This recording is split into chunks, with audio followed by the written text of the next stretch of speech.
Gents, nice to see you. Thank you very much for your patience. I did get myself a coffee, and if you missed out on getting your coffee, then tough. But you can still do it from the sides there. And it's really difficult to do eating biscuits and having a mask and a coffee, but somehow you'll manage to do it. With the mask on, you don't spit out crumbs, but you can't get the biscuits in. I'm just saying. Right then, so we're covering a lot of different things today. Of Chef Talks, I get the pleasure of meeting some of the finest practitioners of cuisine in the region and around the world, creating different subjects, different ways of doing stuff, and sharing it with us. We also broadcast it, we stream it, and you can find it across social media platforms with the hashtag GulfFood2021. Almost a natural follow-in from what we talked about with umami is to look at the different places where you can enjoy umami. So it's with great pleasure in our Chef Talks, we invite on now to talk about capturing Japanese cuisine, but in a Dubai-style, our very special chef de cuisine, Mr. Giovanni LEDON from Akira Back Restaurant on the Palm. Giovanni, how are you? Doing good. Nice to be here. Thank you. We had a photo next to each other earlier, and it was embarrassing because I'm incredibly short. And the photographer came over and said, it was you, wasn't it? He came over and said, right, do like, a fist bump to make it feel natural. You looks like you were beating up a child. I'm just saying, when you're very small. But welcome to Chef Talks. Everything we talked about there, when we're looking at umami, were you nodding and knowing, or did you learn anything from the fermentation process? Actually, I love umami as well. I'm part of the umami army, let's say. I think it's really starting to pick up momentum in this day and age. So. But it is a thing. It's a big thing, isn't it? I mean, I taste it, and for me, it's like a conversation about vinegar or about ketchup, but it's so much more important to Japanese and the Eastern cuisine. Yeah, it's kind of, I think, the thing that has catapulted Japanese, Korean cuisine as a whole, because at a certain point, a lot of people didn't know about it, and they were just kind of being very addicted. Like, wow, why is this black cod so good? And nobody, even till this day, a lot of people don't know, but it has to do with umami and the way that it's marinated, you know. And it's a real transformation between something that's a very basic dish. I'm not saying it's not difficult and it's not a complicated process to create, but the transformation when you add umami through soy sauce or something is quite special for people's tastes. Is that right? Yeah, definitely. And for me, the fun part is kind of the way that the different countries do it. So in Japan, I think it's more subtle. In Korea, you go towards the lacto fermentation, which is a bit more punchy, and you can play with it depending on the fruits and vegetables and spices that you use. So it's in Southeast Asia, it's a little bit different. So it's just really fun to see country to country and be able to play with all of that. So where are you from yourself? So I was born in the States, in Nevada, Las Vegas. I was raised there, worked there, and then my parents are from Cuba, so I'm Cuban American, and came to the UAE about 2 years ago. The reason I ask is not to do the normal nosy Dubai questions, is because to go specifically into Japanese cuisine, what was your route to that? So, man, it's actually a really crazy story. I always tell people I always wanted to be a chef. From the time I was born, I can't remember wanting to be anything else. My mom, of all people, she was a chef as well, and my parents were in the industry. And she had two dreams for me. One was to travel, and one was to learn Japanese cuisine. But at that time, I thought it was kind of like probably never Why Japanese cuisine? I think she had a real love for it, and she knew it was something that would be very special, like specialized. And at that point, you didn't see any tall white guy making sushi. So I thought it was never going to happen. So it was really funny. At that time, she bought me this set of Japanese chef's knives. It was really crap, actually, but she didn't know any better. Can I ask you how old you were? Is it like kids get toys, Meccano or Lego, but you got like a crafting Japanese? Yeah. I think I was like 16. Okay, well, not so 16. bad, okay. But I was using chef's knife from like 8 years old. You know, it's been a long time. So I just kind of had those in a box, and I was using them sort of while I was working. I was working in Caesar's Palace for Bobby Flay in Las Vegas. Went to Atlantis, Bahamas. Came back to Vegas. And kind of looking for chef roles. I was about 22, 23 years old at that time. And people were offering me chef de cuisine jobs. And I kind of turned them all down and was like, I'm not ready for that. So I was working just as a prep cook in Bobby Flay's restaurant in Vegas. And Can I just stop you? For anybody like myself who's a layman, what's the difference between a chef and chef de cuisine? Chef, well, it's interchangeable depending on the place, but chef de cuisine kind of runs the head chef of the restaurant, the top dog, for instance. And you didn't want to take that role because it wasn't specialized the way you wanted it to be? Well, no, I was 23, and people offer you things, and sometimes you're dumb and you take it, sometimes you're smart and you don't. And I was smart. Well, anyways, one guy I was working with at this place was working for Chef Akira at nighttime at the Bellagio, and I told him I want to go there. I'll start from the bottom again. And I started from the bottom, making sushi rice and all that, and moved my way up through the ranks again, and here I am. Well, I'm a huge fan of Japanese food. My daughter, who's 10, has been obsessed with sushi. It's her favorite dish, and it has been for as far back as I can remember. There's a real change in the wind. People adore Japanese food in a way that maybe they hadn't done several years ago. And it seems to be a growing thing. Why is that? I think that it's become more accessible, especially through social media and especially through social media channels. And there's so many levels now. I think at the beginning, let's say even 15 years ago, there was either nothing and then expensive restaurants, or there was kind of very localized, cheap restaurants and expensive. Now it's kind of coming between the gamut, and people are understanding the ingredients more open to eating raw fish, and it's kind of globalizing. Is it something that you'd recommend that people can learn to do at home, or is there a chance that you cook something the wrong way and die? Because there's certain things like blowfish, for instance, I believe, that if you don't cook it a certain way at a certain time, when the moon's at a full peak, then your head explodes. Maybe not that dramatic, but there's certain foods can be done a certain way. I think the most important thing is, well, okay, first we live in an amazing age now where we have YouTube. I'm the biggest proponent of YouTube because I think you can learn anything you want to learn.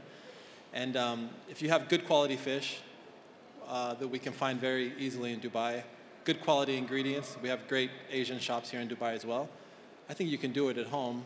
Maybe not to the level that you would have it in a place like Akira Back or Three Fills or Zuma or Nobu or places like that. But you can do something fun at home. But there's fun and there's doing it properly. One of the things I have to say, and this is one of the reasons I've liked it so much, it feels like a very expensive and luxurious dish to have, but it can be mega pricey to get access to. But also the same thing, I can go out shopping into the local supermarket and see a dish full of sushi as well. And there's a huge difference in price. Why is that? The difference is the product, the brain behind the chef who's making the product, and the skill set. So, for instance, I mean, if we get a tuna, we need to look at that tuna and we need to say, okay, how is this tuna going to be? How would it be really well prepared today? How will it be really prepared tomorrow? Is it even good today? It might be better tomorrow in the next few days, which a lot of people don't understand, because fresh is not always the best. Kind of, if I just, for instance, a snapper. If we took a snapper out of the water today, filleted it, and made sushi for you, it would be very, very tough, very chewy, kind of in a way. More consistency of like an octopus. But as you let the meat relax, it takes on different characteristics. So if you think about that, if you think about the fish, the freshness, and the handling and everything, so this is where the sushi chef's brain comes in, because they need to understand how to use that fish from the day it comes until the day that it's not good anymore. And actually different days lend to different preparations and different styles of cutting even.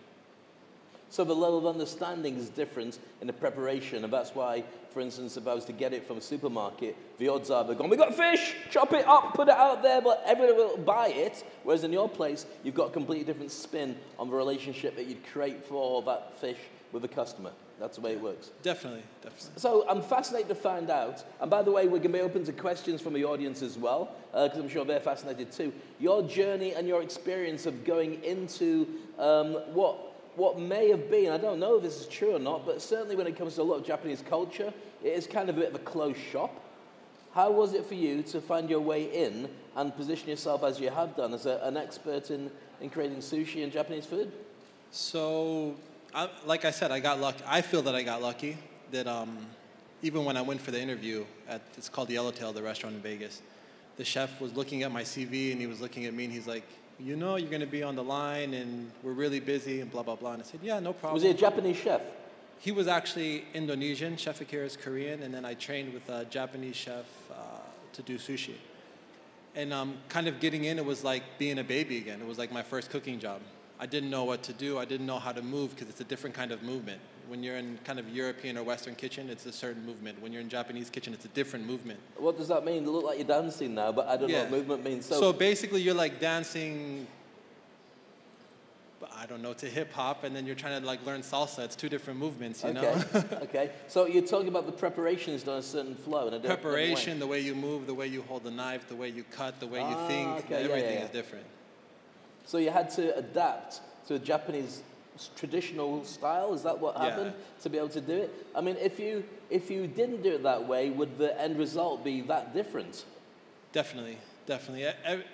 Every single step of the way, which I think people fail to understand about Japanese cuisine and this kind of things, is you need to understand the basic steps of everything. So even knife care, how you sharpen your knife, what knife you use, all this makes a big difference in the end product because you're not cooking. So if you're cooking a fish or something, well, let's talk about cooking.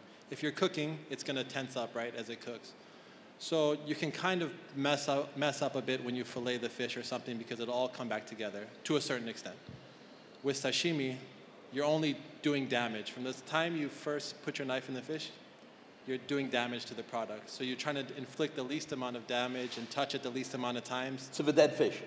To a dead fish. Okay. Because think, the more you touch anything, the more you contaminate it with the way that you're doing stuff. Okay. I mean, if you touch even a plant or something or a fruit, it's going to get bruised.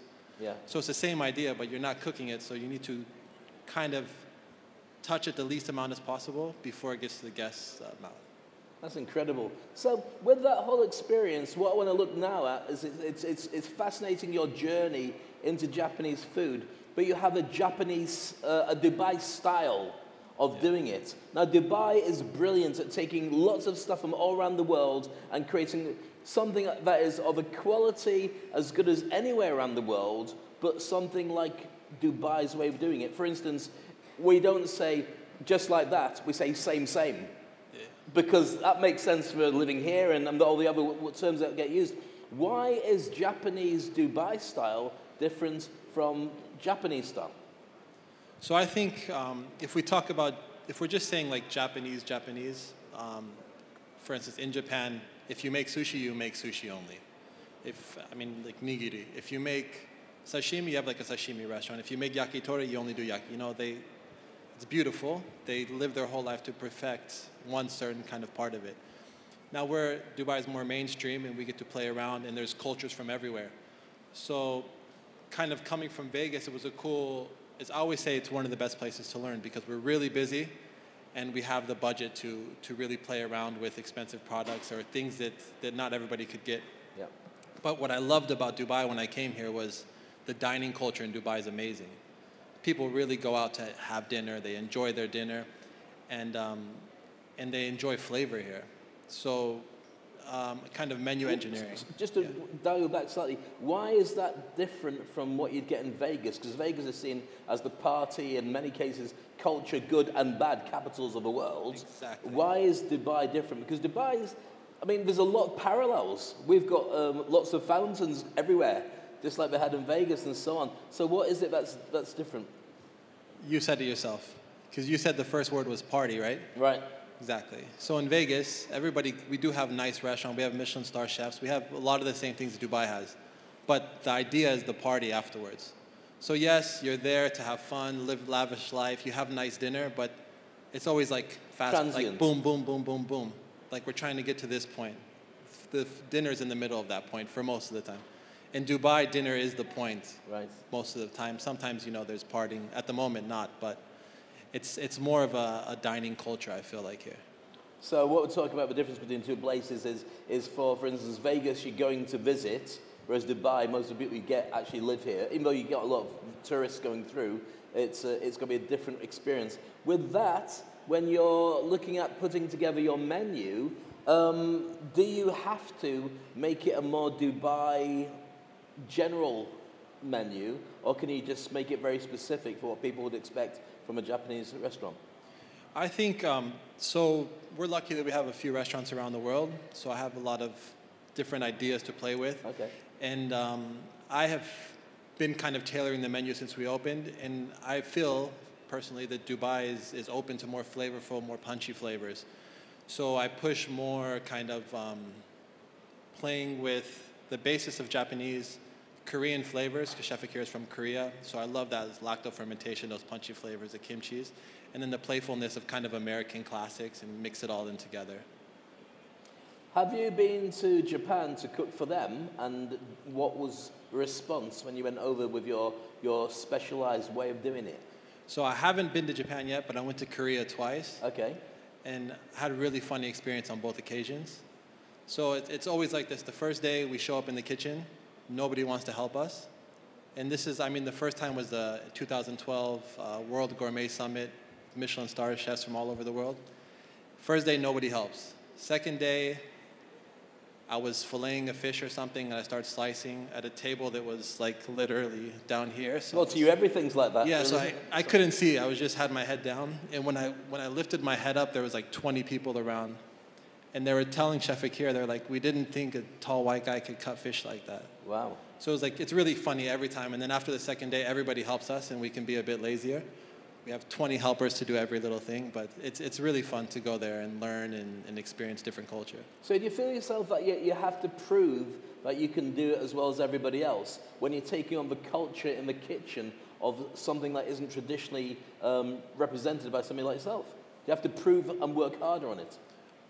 I think I'm always probably I think you need to be harder on yourself as a person in general, because you need to be able to respect that whatever you're doing, since it's another culture, you need to really respect it and try to understand it to the best of your ability. So I really push myself hard to be as good as I can be, skill-wise.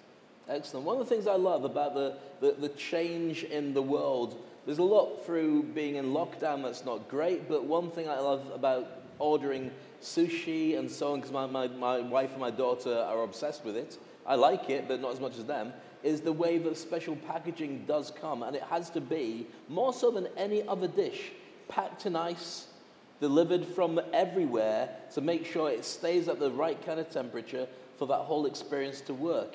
That's so essential, isn't it, to make sure that it goes from the kitchen to the table more so, in a certain way. The rest of the dark kitchens don't tend to do that with their food. Why is that? I think if you're dealing with anything that's raw, you need to be very careful. And that's actually something that we're talking about in the hotel, about doing takeaway or certain promotions. And we haven't done it because I don't like the lack of control scares me. And the lack of trusting somebody else. You know, somebody might leave it on the counter for 4 hours and then put it in the refrigerator and then have it the next morning and oh, your food got me sick. So it's nice, for me, it's very nice to work in a restaurant. And such an open restaurant where I can see and interact with the guests and really see what they like, you know, and how the dish is. Everything tastes different. So if we make it in the kitchen and taste it in the kitchen, it'll taste completely different than when you sit at a table and have it with a nice glass of wine or a mocktail or something like that. So what is the best way to enjoy Japanese food? I mean, I like teppanyakis. I like live cooking stations. I like it all to be put in and the smoke and everything to be there. That's my thing. What is the best environment for enjoying Japanese food? So I think at these kind of places that we don't specialize in one thing only, I think it's really fun. I always tell people that you can come 5 days a week and we can have a different experience. So one thing I miss is the sushi bar being open. Now we can't have it open because of COVID, but I think a beautiful experience, and one of my kind of guilty pleasures is to make sushi for somebody at the sushi counter, piece by piece, the way it's supposed to be made. So you can always go that route. You know, you go and you just have some nigiri sushi and maybe a few maki.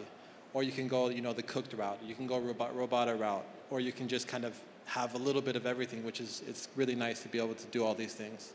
I was going to say, because at that point, one of the ways that Japanese food has really reached people is through the yo sushis and so on, where literally it's prepared in what seems like a COVID fishbowl style environment with the chefs and gets put on. And I haven't seen this in any other star restaurants.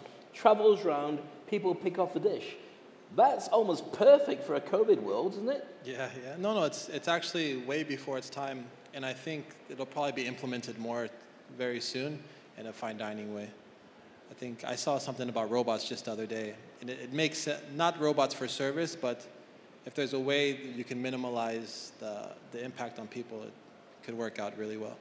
But there you go down a certain question. When we look at disruption of every industry and we look at digitization, do you think, I mean, you've gone from your first, my first sushi set to working in Dubai and creating wonderful flavors and looking after people from all around the world. Could this be run by a robot, or does it have to have a human element to make it work? Not that your job's on the line, I'm just thinking that... Definitely, I think as far as... For the food quality, the kitchen side, you need to have humans. There's certain things that are very interesting, like sushi robots that do like the rice sheet for you, that actually can produce maybe even better than humans at certain points, just to make the rice mats. But actually mixing the rice and doing it correctly and paying attention, because a lot of people see the sushi like, they're like, how come somebody has to make sushi rice for so many years? But there's a lot that goes into it, because you have to think of the unknown. Not every grain of rice is the same.